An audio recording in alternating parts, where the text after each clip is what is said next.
Nevada's cannabis industry continues to hit sky-high sales. Just last year, the industry made more than $1 billion in taxable revenue, all of that grown and cultivated within the state.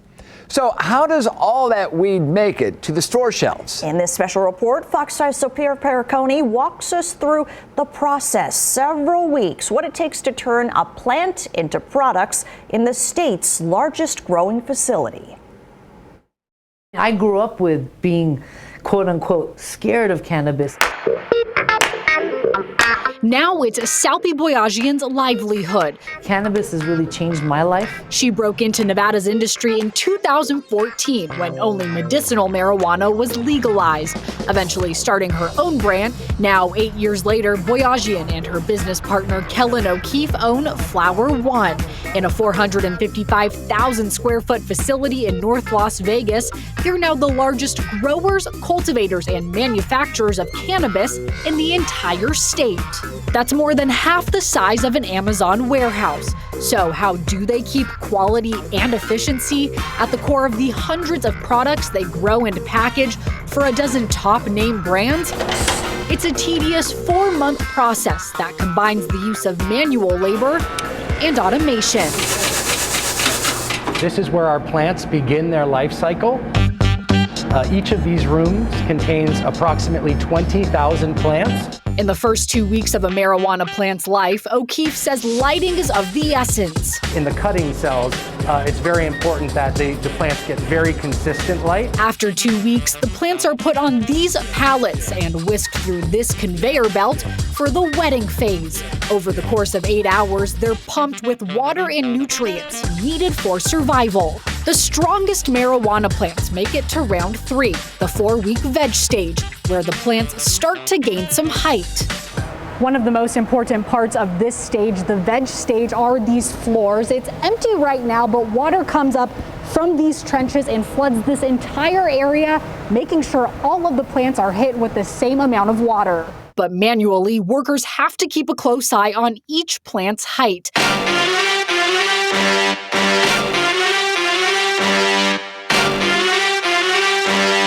In the veg stage, the state requires that every plant must be dressed with blue metric tags before they hit 8 inches tall. That sticks with the plant all the way from when it's originally tagged all the way through to finished product, so all consumers have an ability to track and trace. And after 4 weeks of daily flooding, it's time for the flowering stage, where a very specific lighting process starts to trigger the growth of the buds that weed is known for. This is where the plants come to finish their growth cycle.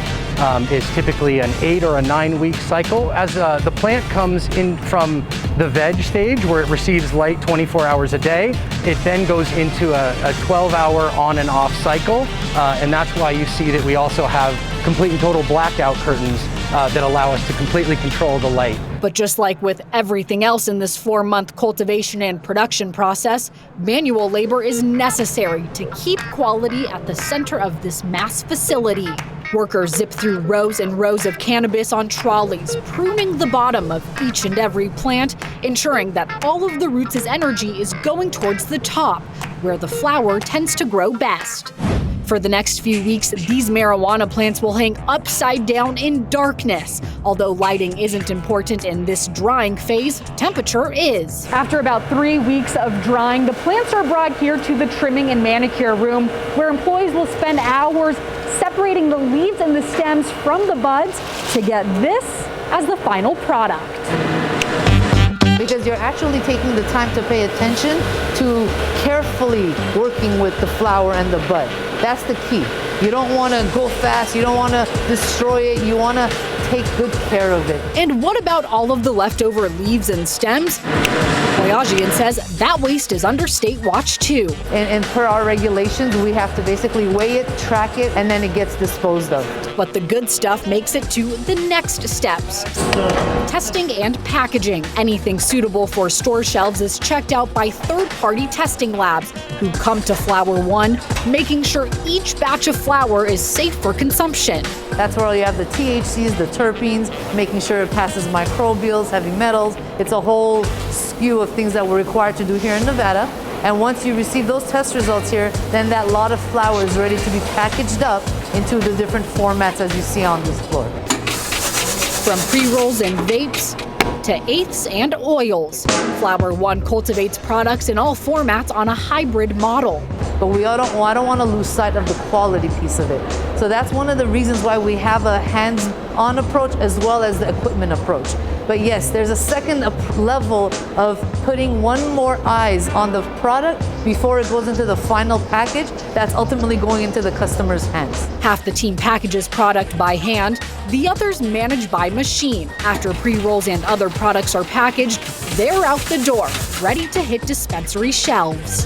Reporting in North Las Vegas, Sophia Pericone, Fox 5 News, local Las Vegas.